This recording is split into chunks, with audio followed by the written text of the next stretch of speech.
Ooh, what's chaps, I'm Magical Mike, and this is the Bazaar of the Four Winds.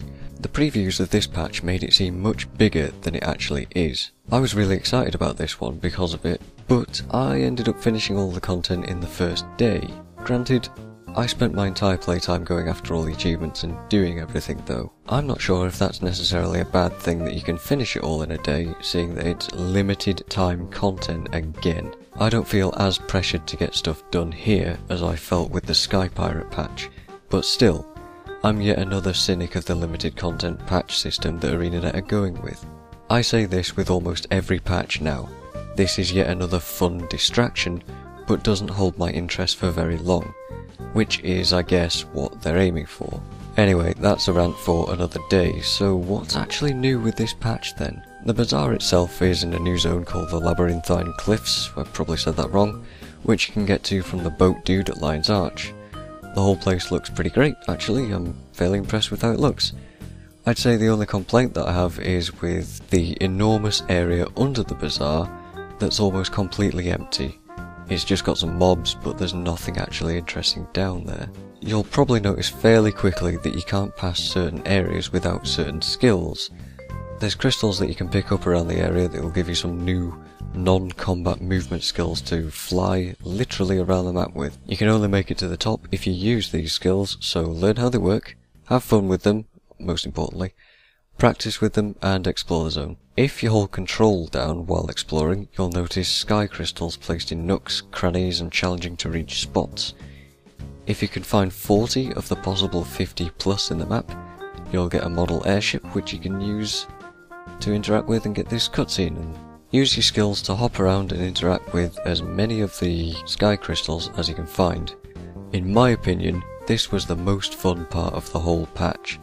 I enjoyed collecting the sky crystals because it felt like each one was a mini jumping challenge. If I did have any tips, the two I would give are to equip a full damage trait if you can, and that you can use skill 2 and then skill 1 to sort of long jump to out of reach places.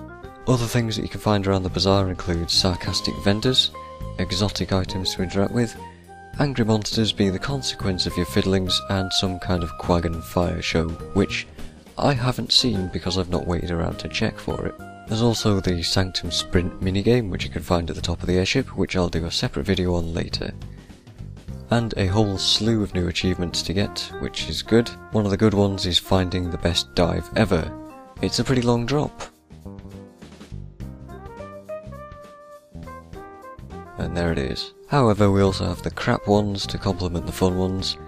Finding the kite baskets was unrewarding. You can't interact or do anything with them, which was, in my opinion, a missed opportunity if you ask me. But by far the worst one is the go and find 60 baskets in the world one, because just like the dragon holograms, people can ninja loot these things and make this one a complete drag. Just check the map and race for them to get it done. Speaking of achievements, they also got an overhaul with added rewards in this patch, which is good, in my opinion. I'll see if I can do a separate video on that later when I have enough of the rewards to show and talk about. There is also a new PvP map as well, but honestly I don't really care about Skyhammer, there's a lot of problems with it. The second minigame added in the patch is Belcher's Bluff, which is a neat idea, but it's highly luck based and you can cheat it with health regen food. I'm not a big fan of it at all. I did get it done legit anyway, so that's a moral victory for me, but it's just too luck based and awkward. You can play against some NPCs and players if you're willing to buy the kits for it, and I'm glancing over this because it was sort of tedious to tell the truth. The last things to look out for in this patch are certain items. Quartz can be mined in the cliffs, and once you get enough achievements you can mine it once a day in your home instance as well. If you take 25 of these crystals to a commune skill point, which doesn't matter if you already have the skill point, and you can recommune with it to create a charged crystal. You can only make one of these per day, and they're required materials for celestial items.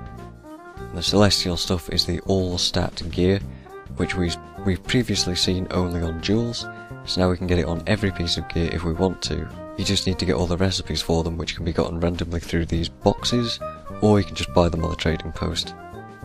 Unfortunately, the crafted gear is account bound, so you can't sell or buy those things, so make sure you pick up your recipes if you want them. You can also get some of the new helmets and back pieces from certain merchants for either fortune scraps or golden ones. You can get the scraps from uncommon mob drops, or you can just go and buy the back pieces from the trading post. There's also a chance at getting them in the Sanctum Sprint chest too. And I think that's pretty much everything. I'm fairly sure I haven't missed anything.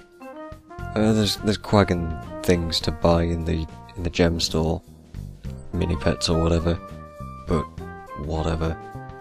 Again, this is all limited content, so get in the game and have a look if you are interested. I would recommend at least giving it a chance.